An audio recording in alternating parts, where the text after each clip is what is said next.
Bueno, egunon berriro, da egunon zaporeakeko dagunei.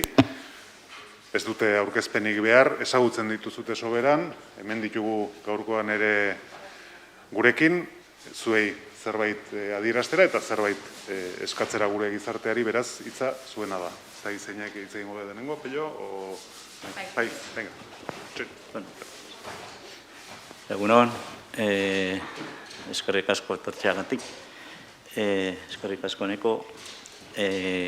Bueno, un día más nos toca estar con vosotros para daros pues, noticias de cómo está Zaporeak y los refugiados en la isla de Lesbos. Hace poco hacíamos una recogida y un llamamiento a una recogida de alimentos para poder seguir dándoles, seguir alimentando a los refugiados que se encuentran en la isla de Lesbos, después de la quema del campo, y bueno, pues ahora volvemos a venir a hacer otro llamamiento porque, bueno, pues explicándoos un poquito en el tema de estos últimos meses, la situación se ha agravado en los campos, en el campo, vamos a decir, de Karatepe, que es el campo que el gobierno griego puso cuando se quemó el campo de Moria. La situación es insostenible por parte de los refugiados y nosotros, pues lo que, aparte de la comida que estamos dando, que siempre hemos dado de 2.000 comidas diarias elaboradas, lo que nos propusimos dar un paso más adelante, ¿no? Y más importante, que era, aparte de dar esas comidas, el darles una vez al mes una bolsa que le llamamos de seco, de producto seco, que es aceite, pues, alubias, lentejas, un poco lo que es para que ellos puedan cocinarse. Diréis, si tienen algo para cocinar, bueno, pues se buscan la vida. La verdad es que necesitan y entonces, pues quieras o no, ya tienen, alguno tiene sus hornillos y sus cosas, entonces nosotros en apoyo les damos eso. Pero bueno, viendo la precariedad que tienen y que en la situación que se están encontrando, que al final están teniendo muchos problemas ya de nutrición y de esto, pues hemos lanzado esta nueva campaña, que es el darle leche y fruta una vez a la semana, pero una vez a la semana a los 7.000, no los 2.000 que dábamos hasta ahora, sino que a todo el campo. A todo el campo queremos darle leche y fruta. Entonces la fruta sí que la compramos allí en Lesbos porque no se puede transportar desde aquí, pues sería una tontería, pues se estropearía porque son muchos días los que se tarda en llegar, pero la leche sí que pensamos que se podía llevar desde aquí, nos sale muchísimo más barato, bueno, muchísimo, nos sale más barato que comprarla allí, y entonces hacemos un llamamiento al pueblo vasco a que colabore otra vez pues, donándonos solamente leche. Empieza el próximo sábado, que va a ser aquí en Donosti, en 3 puntos, en Superamara del Antiguo, en el Mercado de San Martín y en Superamara de Isabel II. Luego, en el resto de la provincia va a haber también diferentes puntos, desde Usurbil, Alza, bueno, Alza es Donosti, pero en Alza también, Irún, Mondragón, diferentes pueblos, para ver en dónde va a haber, pues en la página web nuestra, mirar, y allí iremos actualizando los pueblos que se van uniendo para la recogida. Luego, esa campaña va a seguir cada 2 semanas en las diferentes provincias de Euskal Herria y bueno, pues será un poco cara a poder ir mandando escalonadamente, ¿no? Porque claro, si mandamos, daros cuenta que nosotros vamos a necesitar 5.000, 6.000 y pico litros de leche a la semana. Entonces va a ser muchos miles de litros y entonces, pues bueno, con un camión que mandemos llenamos, normalmente tenemos leche para 4 semanas, 4 repartos, ¿eh? Entonces la idea es hacer escalonado la recogida en las diferentes provincias para eso, para que podamos irlo mandando escalonadamente. Deciros que también el camión cuesta 6.000–7.000 euros cada camión de transporte.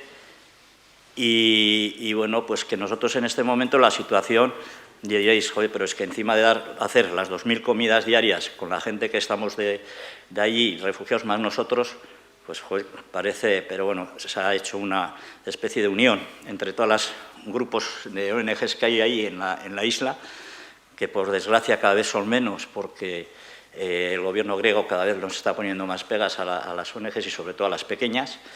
Y entonces, pues bueno, pero todo el mundo se ha ofrecido y claro, el hacer 7.000 paquetes un día para darles a los refugiados, pues cuesta. Y entonces vienen el resto de ONGs a ayudarnos y bueno, y luego se hace el reparto.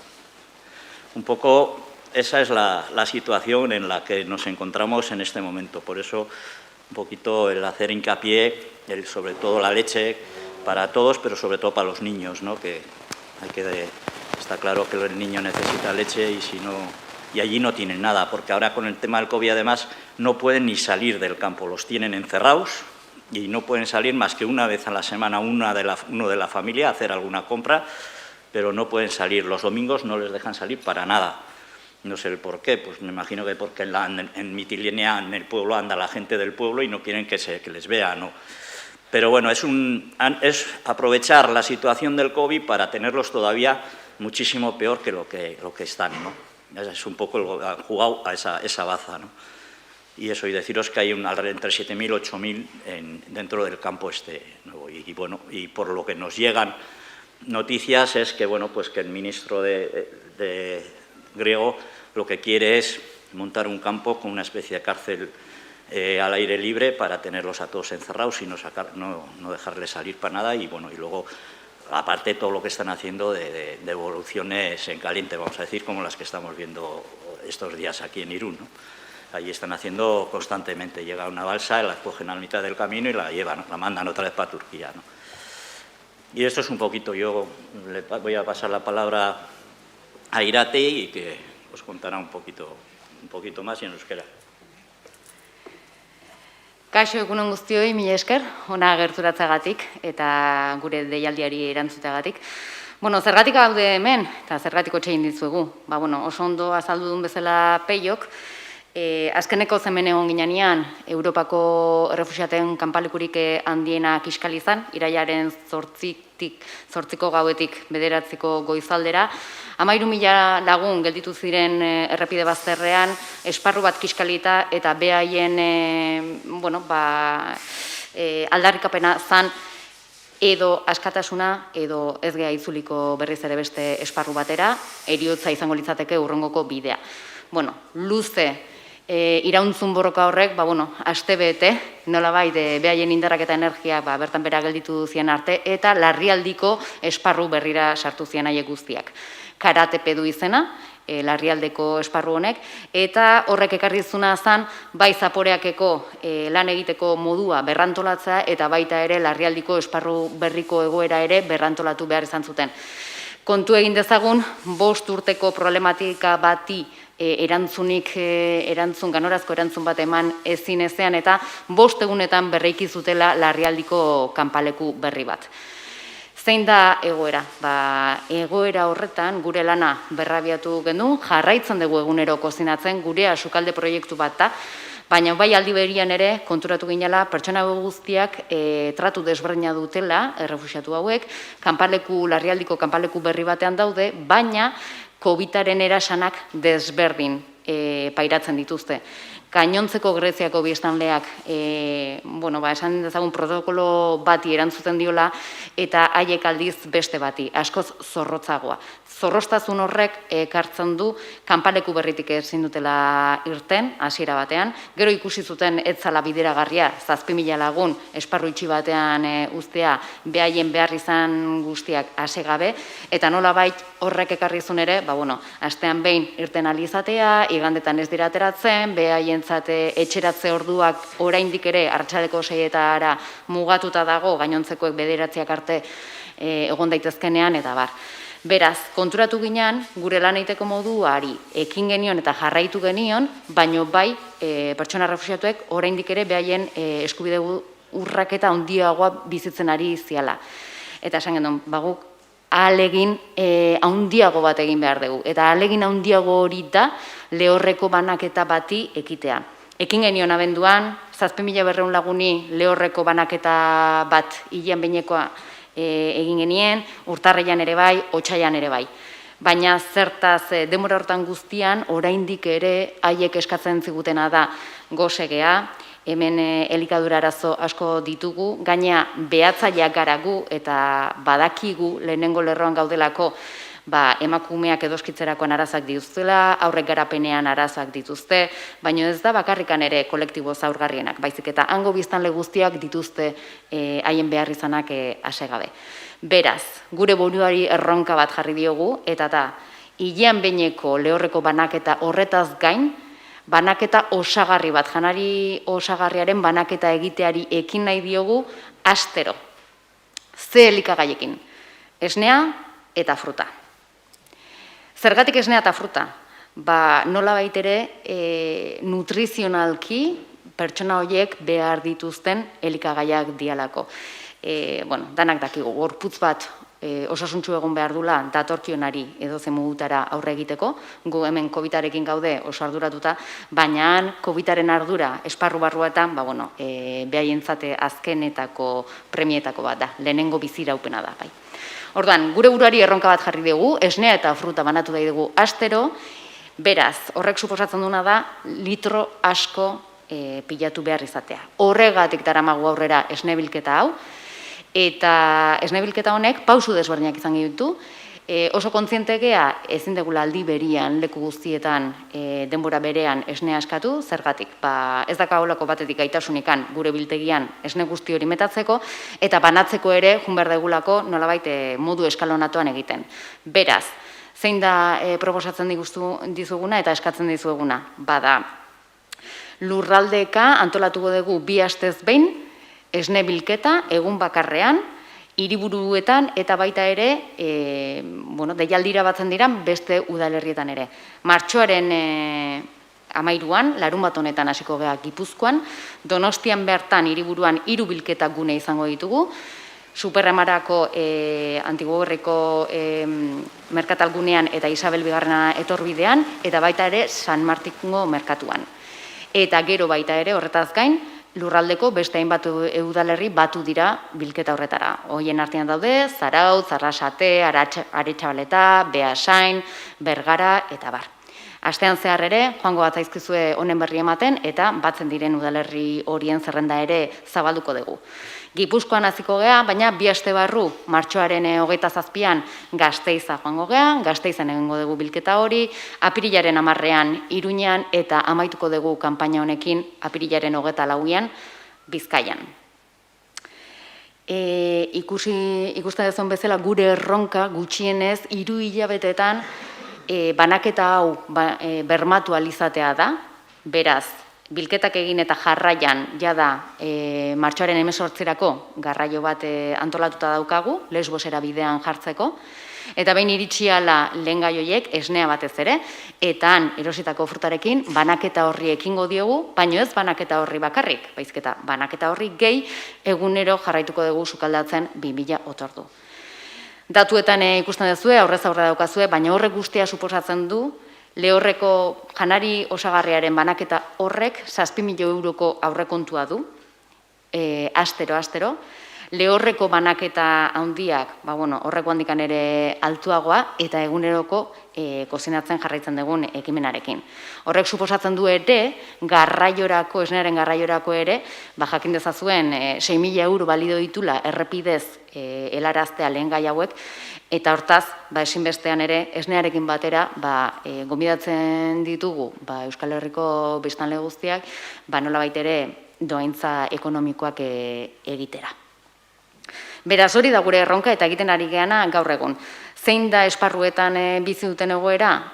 Egoera oso kezkagarria da, izan ere gotortuak dituzte, bestetik ere gobernuz kanpoko erakundeen lana erabat mugatuta dago, Greziako gobernuak hartu duen estrategiaren barnean egia da geroz eta oztopo handiagoak ditugula tokian tokiko gobernuz kanpoko erakundeak bertan lan egiteko, eta gero bestetik ere naiz eta atzo izan emakume nazioarteko eguna, aldarria 375 egunetakoa da, emakume izateagatik bakarrik bidesari bikoitza ordaintzen dugu emakumeok, eta errefuxiatu eta ieslariak dianak bikoitza ez. Esango nuke hori ja biderkatzen dela ez dakizen bat aldiz. Egoera oso gogorra da, esan bezala desnutrizio arazoak ja ikusten ari gea, bortxaketak daude, ja helduak jada ez dira behaien buruaz beste egiten duten bakarrak, baizik eta aurrek saiakerak egiten dituzte, ezin dutelako nolabait bizi duten errealitate hori segundu bat gehiago jasan.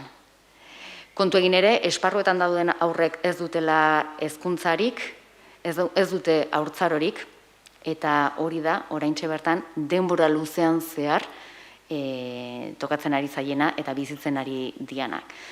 Eta, nolabait ere, bai adieraziko den duke, hau guztia, gizarte zibil bezala, behintzat egin dezakeguna dala, eta gure erantzukizuna bat dala, guztio baikea Europako Batasuneko kide, hau guztia sala dezakegula bederen, bai han irletan gertatzen dana, edo bai hemen mugan Irunen bertan peioke azaldun bezala gertatzen dan bezala, edo Kanaria Arraundian gertatzen ari dana, eta horren guztiaren erantzule, bakoitzak badu bere ardura zati bat, egin dezagun gure txikitik, pauso txiki haue guztiak egiten dute haundi, ekimen haue guztiak bihurtzen dituzte haundi. Eta bestetik, bai gonbidatu nahiko nuke Gotzone de Miguel da Superamarako ordezkari bat, etorri da gu gana, prensa agerraldira, eskertu nahi nioke batez ere eman diguten laguntza guztia, izan ere, ateioka joan garanean hemen Donostin, gehien ateak zabaldu dizkigute, 2 bilketa gune egongo dia Donostian Superamara merkatalguneetan, eta bai eskeni nahiko niokela hitza. Así que te doy la palabra un poco, Gotzone, porque sí que te queremos agradecer el que hayas venido, nos hayáis ayudado en esta convocatoria del próximo sábado, y te cedo un poco la palabra porque... Vale. Egunon. Bueno, yo primeramente agradecer a Zaporeak la labor que están realizando. Cuando hablaba con Pello para la colaboración en esta recogida especial, la verdad es que se nos caía el alma a los pies, ¿no? Y es cierto que, que nosotros como Superámara estamos muy comprometidos con la sociedad, pero con las personas sobre todo. Y no podíamos mirar a otro lado, ¿no? Con la situación que hay en Lesbos y que nos han explicado. Por nuestra parte, animar a toda la población donostiarra y guipuzcoana para que puedan colaborar en esta recogida especial. Como han comentado, en Donostia vamos a tener 3 puntos en Superamara, que son Isabel II en Amara, Bentaberri en el Antiguo y en el centro comercial de San Martín. Además de las facilidades que podamos dar por espacio y logística, nosotros también vamos a apoyar con nuestro donativo de leche, ¿no? que es un poco el motivo de la recogida. Y pues agradecer la labor que están haciendo, como he dicho, y que hayan contado con nosotros. Eskerrik asko, Gotzone. Bakarrik baizaztu nahiko nuke eta ohar berezia eman esne bilketa honen ezaugarria batez ere esnearena. Eskatzen ari geana, behi esne osoa da iraungitze data luzekoa. Garrantzitsua da hau azpimarratzea, izan ere, esan bezala, jada martxoaren 18erako badaukagu ja kamioi bat hartuta Lesboseroko bidaian jartzeko, baina kontu egin dezagun, esfortzo guztia ez dadin alperrik galduta geratu bidean, eta iraungitze data azpimarratzea garrantzitsua da. Sí quisiéramos hacer hincapié en que la recogida de leche es de leche de vaca entera y que sea de larga caducidad. Es importante porque, sí que es verdad que aunque vaya por carretera y en una semana estará en Lesbos, la cuestión es que llegue en perfecto estado y condiciones para poderlo repartir. Y una vez dicho esto, no sé si alguien tiene alguna pregunta.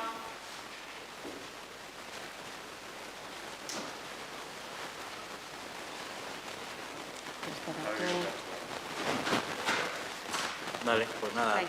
simplemente agradeceros otra vez y que sabemos que nos vais a apoyar como siempre nos habéis hecho. Eso lo tenemos muy claro y que esperemos que el pueblo vasco, como siempre, que siempre hemos dicho que siempre ha estado con nosotros y ha ido de nuestra mano y que estamos allí por el pueblo, no por otra cosa, por la ayuda del pueblo vasco, ¿no? Entonces, pues bueno, pensamos que va a ser otra vez un nuevo éxito de recogida y que va a ser para beneficio de los refugiados, ¿no? Lo que decía Irati es lo que ha dicho de la caducidad. También daros cuenta que el primer tráiler que salga es un tráiler que va a durar para un mes entero, porque van a ser 4 semanas a 6.000 litros más o menos semanales, pues son 40 y tantos mil litros en un mes. Entonces, es por eso que luego, por eso también lo que vamos a hacer escalonadamente las recogidas en las diferentes provincias, por eso mismo, porque si no se nos juntaría todo y la caducidad de la leche, ya sabéis que es un producto que, y si no está en un espacio donde esté bien, por mucho que no necesite frío, tiene que estar bien, el local tiene que estar bien. Entonces, pues nada, simplemente eso y es que ricasco.